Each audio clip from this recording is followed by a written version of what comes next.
안녕하세요. 비탐TV입니다. 벌써 우량주 사전이 상당히 오랜 시간이 지났는데요. 벌써 48번째 기업을 다루고 있습니다. 거의 100개 중에서 절반을 향해 가고 있는데요. 여러분들 이렇게 이제 시장이 안 좋을 때 좋은 기업들 많이 알아두셨다가 또 투자 기회를 잘 잡으시면 좋을 것 같습니다. 오늘은 이콜랩이라는 회사, 티커는 ECL인데요. 같이 한번 알아보도록 하겠습니다. 네, 이콜랩이라는 회사는 주로 이제 수처리 솔루션을 만드는 회사입니다. 그래서 이 회사가 기본적으로는 고객사들이 물을 좀 효율적으로 사용할 수 있게끔 하는 솔루션을 제공하는 기본적인 기능들을 하는 이런 회사인데요. 이 회사는 1923년도에 설립됐습니다. 그러니까 조금 있으면 이제 내년이죠. 내년이면 100년이 되는 회사니까 어마어마한 회사입니다. 그래서 이 회사는 이제 상당히 오랜 업력을 가지고 100년 가까이 미국 시장에서 살아남은 굉장한 우량 기업이라고 보시면 될 것 같습니다. 이 회사는 이제 1923년도에 이제 호텔의 그런 어떤 카펫 청소기하고 여러분들 왜 식세기 같은 거 보면 식기세척기 안에 보면 이렇게 그 왜 세제 이렇게 그 가구로 된 거 있잖아요. 약간 고체로 된 거 집어넣는 그런 걸 주로 만들던 회사였어요. 그러니까 그거부터 시작을 해서 점점 확대해서 화학 관련된 스페셜티 케미컬 관련된 이런 쪽들을 사업들을 하고 지금 이제 수처리 관련된 그러니까 물을 이용하여서 어떤 산업에서 뭔가 꼭 필요한, 그러니까 물을 뭐 줄일 수도 있고요. 뭐 정말 깨끗한 물을 사용해야 되는 이런 영역들에게 수처리 솔루션들을 제공하고 있습니다. 그래서 실제 회사 홈페이지에 가보시면 이런 이제 업종들을 선택하면 밑에 어떤 마켓을 이렇게 눌러보면 이 회사가 어떤 솔루션을 제공하는지가 이렇게 나와요. 그래서 우리나라 한국 법인도 있고 또 최근에 한국 법인은 이제 그 우리나라 반도체 업계에 수처리 관련된 사업들을 좀 진출하려고 또 국내 100% 자회사를 또 설립하기도 했습니다. 그래서 우리하고도 상당히 밀접한 기업이고 회사로도 괜찮은 것 같아요. 그래서 혹시 주변에 뭐 해외 외국계 기업에 취업하실 분들은 뭐 괜찮은 회사인 것 같아요. 그리고 취업적으로도 괜찮은 회사인 것 같고 뭐 투자 목적으로서도 좋은 기업에 속하는 것 같습니다. 뭐 뒤에 사업 부문 다루면서 조금 더 자세히 말씀을 드리겠습니다. 그래서 이런 다양한 사업 영역들에 뭐 여기 보면 뭐 단순히 뭐 하나만 있는 게 아니라 뭐 건물, 화학 처리, 뭐 식음료 가공, 푸드, 뭐 호텔 숙박업, 뭐 아까 말씀드린 이제 뭐 그런 뭐 아까 청소기부터 시작해서 뭐 그다음에 세척기 관련된 세제 이런 것들 뭐 이런 거 다 만들고 있는 회사들입니다. 다양한 분야에서 뭐 요런 이제 펄프 재지 쪽에서는 뭐 펄프나 재질을 만드는 게 아니고 뭐 골판지나 이런 종이들을 만드는 과정에 폐수들이 상당히 많이 나오거든요. 그 폐수를 처리하는 이런 솔루션들을 제공하고 있어서 다양한 산업에 뭐 최근에 뜨고 있는 그런 뭐 ESG라는 단어하고 가장 잘 맞는 기업 유형에 속한다고 할 수 있겠습니다. 최근에 1년 동안 주가를 보면 많이 빠졌습니다. 그래서 뭐 1년 전에 한 240달러 정도까지 했었는데 한 100달러 정도 빠져서 지금 140달러 정도를 하고 있는 상태고요. 그래서 과거는 이제 주가가 조금 고평가돼서 많이 거래가 됐었는데 지금은 좀 조정을 많이 받아 있는 상태입니다. 그래서 좀 같이 한번 이런 밸류에이션도 같이 한번 짚어보도록 하겠습니다. 최근 2분기 실적은 뭐 이렇게 나쁜 편은 아닌데 그렇다고 해서 엄청난 고속 성장도 아니었습니다. 전체적으로 보면 2분기 매출액이 35억 8천만 달러 정도에서 전년 동기 대비해서 한 13%가 올랐고요. 주당 순이익은 1.08달러로 전년 대비 한 10% 정도가 좀 하락을 했는데 사업 부문별로 보면 조금 다릅니다. 그래서 이 회사가 사업 분위 보면 이제 크게 보면 글로벌 인더스트리얼 쪽하고 헬스케어, 라이프 사이언스 쪽, 그 다음에 이제 뭐 기타 사업 부문 이렇게 볼 수 있는데 요 인더스트리얼 관련된 부분이 이제 주로 이제 수처리 관련된 사업들의 매출들이 주로 이제 잡힙니다. 그래서 주력 매출이라고 보면 될 것 같고요. 그래서 전체 매출 중에서 거의 뭐 한 절반 이상 차지하는 거죠. 그래서 매출액이 한 17억 달러로 해서 한 13% 정도 올랐고 영업이익이 한 10% 정도가 하락을 했는데 이 얘기는 뭐 마진이 좀 줄었다는 얘기가 되는 거죠.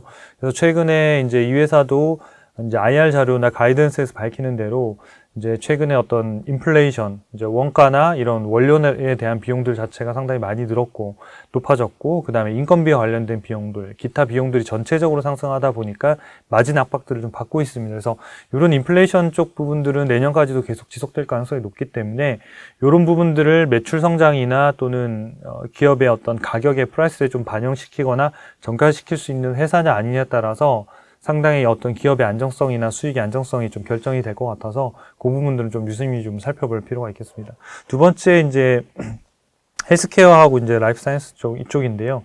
이쪽은 보면 매출액이 4억 달러니까 아주 큰 폭은 아니지만 대신 한 37% 정도가 늘었어요. 영업이익은 한 27% 늘었는데, 요 부분이 이제 이 회사가 이제 사업 분야를 여러 가지 확장하고 있는데, 특히나 이제 감염 예방과 관련된 솔루션들을 좀 많이 지금 확장하려고 하고 있어요. 뭐 쉽게 얘기하면 뭐 코로나19 관련해서 뭐 이런 청결제, 손 세정제부터 시작해서 그 다음에 뭐 세척, 살균, 그 다음에 해충을 제거하는 이런 솔루션들까지 상당히 지금 확대하고 있어서 헬스케어 쪽이나 라이프 사이언스 쪽에 이런 부분들이 향후에 이 회사에 상당히 중요한 또 하나의 어떤 사업으로 키워갈 수 있는 이런 영역들이고, 관련해서도 그래서 이제 최근에 올해 이제 회사를 2개를 인수를 했거든요. 그래가지고 이제 유럽의 바이오킬이라는 회사하고 미국의 퓨어라이트라는 회사를 인수해서 지금 현재 글로벌 헬스케어 라이프 사이언스 쪽 사업들을 조금은 더 회사의 성장 동력으로 좀 키워가는 이런 이제 구조들을 가지고 있습니다. 그래서 전체적으로 보면 매출의 성장들이 일어나고는 있지만 원가 쪽인 부분에서 상당 부분 압박을 받고 있고 인플레이션 때문에 이익률은 조금 나빠져 있는 상태다. 이렇게 보시면 되겠습니다. 10년 동안의 이제 실적들을 좀 살펴보면요. 이제 2020년도에 완전히 망가졌다가, 왜냐하면 아까 말씀드린 수철이나 이런 것들은 기본적으로 어떤 경기 변동형 기업 산업에 상당히 많이 이렇게 영향을 주거든요. 그래서 그런 산업들이 무너지면 전체적으로 확 줄 수밖에 없었고, 그 다음에 지금 이제 회복돼서 다시 이제 쭉 올라가고 있는 상태인데, 올해 이제 예상 매출액은 142억 달러로 한 12%, 수장순이익은 한 22% 정도 늘어날 걸로 예상이 되고 있습니다. 그리고 내년도에도 매출액은 소폭 늘어나지만 순이익은 한 22% 늘어서 이익 성장 면에서는 좀 좋아진다는 지금 예상을 하고 있습니다. 그래서 이 얘기는 뭐냐면 결국은 이익률이 조금은 더 올해보다는 회복될 가능성이 있다라고 보는 거죠. 그래서 그런 부분들이 이제 매출 성장과 아까 합병했던 인수했던 회사들의 어떤 매출이나 이런 부분들이 이익에 기여하는 부분들이 내년도 실적에 좀 반영될 걸로 예상이 됩니다.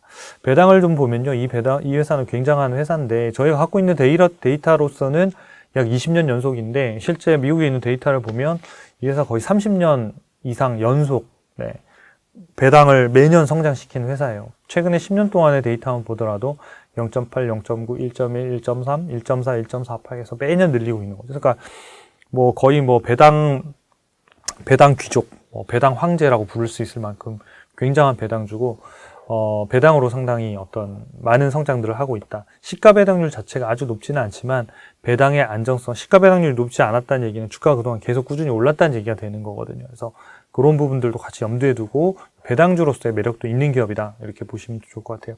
그 다음에 배당주를 제가 조금 더 이 시가 배당률하고 데이터를 조금 찾아봤는데, 이 회사가 지금 보면 요 파란색으로 그려놓은 게 시가 배당률이고 밑에가 이제 주가예요.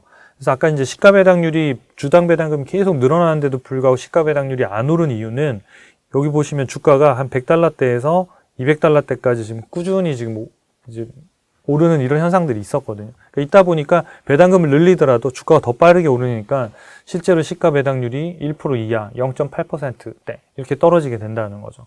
근데 최근에 보시면 주가가 한 240달러 하던 게 140달러까지 떨어지면서 이 예상되는 배당금이 올해 연말 기준으로 해서 2.01달러고요.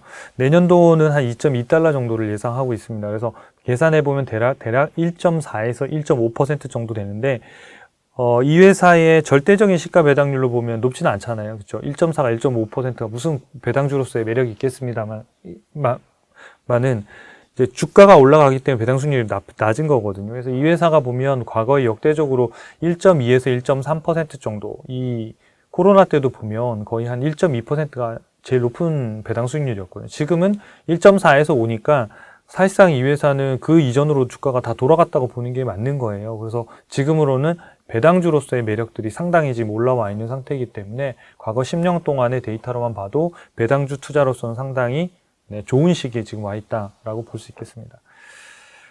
경쟁사를 같이 좀 살펴보면요, 뭐 셀라니즈라든지 이스트만 케미컬이라는데 딱 정확하게 뭐 사업 부문이 맞는 경쟁사라고 볼 수는 없을 것 같아요. 대부분의 회사들이 다 스페셜티 케미컬 관련된 부분들만 집중돼 있어서 이 콜랩은 조금 다른 형태의 사업 부문들도 갖고 있어서 좀 직접적인 비교는 어렵지만 그래도 같은 동종 산업대에 있어서 좀 가져와 봤습니다. 그래서 보시면 이제 시가총액은 400억 달러로 이 콜랩이 가장 이제 높고, 셀라니즈나 이스트만 케미컬은 뭐 비슷한 88억에서 한 99억 달러 정도 이렇게 하고 있습니다. 그래서 예상 매출액하고 주당 순이익은 이 콜랩만 유일하게 지금 성장할 걸로 예상이 되고 있습니다. 그 외에 이제 기업들은 다 화학 관련된 기업들이 내년도에 다 이제 조금 전반적으로 보면 성장이 조금 더 멈추고, 꼭 화학 업종뿐만 아니라 뭐 바이오도 그렇고 제약도 그렇고 보면 거의 다 지금 매출액이 두 자리가 넘어가는 기업들을 찾기가 쉽지 않는 이런 구조를 갖고 있으면서 상장한 지 얼마 되지 않거나 또는 이제 뭐 4차 산업 관련돼 있는 이제 성장하고 있는 기업들, 뭐 구독형 서비스를 하는 사스 관련된 기업이라든지 뭐 빅데이터 관련된 기업이라든지 클라우드 서비스라든지 이런 기업들이 뭐 매출액이 한 20% 가까이 성장을 하고, 그 외의 기업들은 대부분 다 매출액 성장률이 상당히 낮기 때문에 일단 기본적으로는 상당히 보수적으로 시장이 출발하겠지만 그 성장률을 조금만 오버해서 수익이 좋아지면, 성장이 좋아지면 아마 더 빠르게 아마 주가가 오를 수 있는 해가 될 수 있을 것 같습니다. PER로 보면 당연히 뭐 여기가 엄청나게 높은데, 이런 아까 말씀드린 대로 그런 산업의 특성이 좀 달라서 얘 두 개가 비슷하게 비교해야 될 사안인 것 같고요. 이콜랩은 조금은 다른 업종하고 비교하는 게 좀 더 맞을 것 같습니다. 그래서 현재로서는 이제 이 진단 점수를 보면 셀라니즈가 가장 높고 뭐 좋은 평가를 받고 있고요. 이스트만 케미컬하고 이콜랩은 100점 만점에 58점, 60점. 그러니까 절대적인 점수로 보면 낮지만 미국 전체 상장 기업들 한 6,200개 중에서 한 22%에서 25%, 한 4분의 1 정도 분야 안에는 들어가고 있는 그런 기업들입니다. 그래서 기본적으로는 그냥 우량주에 속한다라는 보면 될 것 같습니다. 그래서 이제 진단 점수를 좀 살펴보면 왜 점수가 낮냐 그러면 이렇게 미래 성장성 부분들이 다 점수를 못 받았어요. 그래서 2023년도의 데이터들을 가지고 저희가 여기 지금 다 반영을 해놓은 상태이기 때문에 올해 이제 2022년도는 이미 사실 이제 3개월도 안 남았잖아요. 그래서 기업들의 주가나 이런 부분들이 올해 뭐 80% 성장했다 이런 게 중요한 게 아니라 내년도에 얼마를 성장할 거냐에 대부분 다 주가의 움직임이 포커스가 넘어간 상태이기 때문에 내년도 실적을 위주로 좀 살펴보는 게 좋습니다. 그래서 내년도 실적들을 다 반영을 했더니 이런 이제 점수들이 조금씩 다 낮아진 거죠. 낮아졌고, 아까 셀러니즈나 이스트만 케미칼 같은 경우에는 성장률이 상당히 낮게 나왔잖아요. 그러니까 그런 부분들이 이미 이런 그래프에 이미 다 나오기 때문에 여러분들 이거 잘 활용하시면 굳이 막 어렵게 증권사 컨센서스를 찾는다든지 어디 가서 이렇게 보지 않더라도 기업의 실적, 성장성 이런 걸 다 확인하실 수가 있습니다. 이거는 주식스탁 US 검색하셔서 포털 사이트에서 들어오시면 모두 다 무료로 검색해서 보실 수가 있습니다.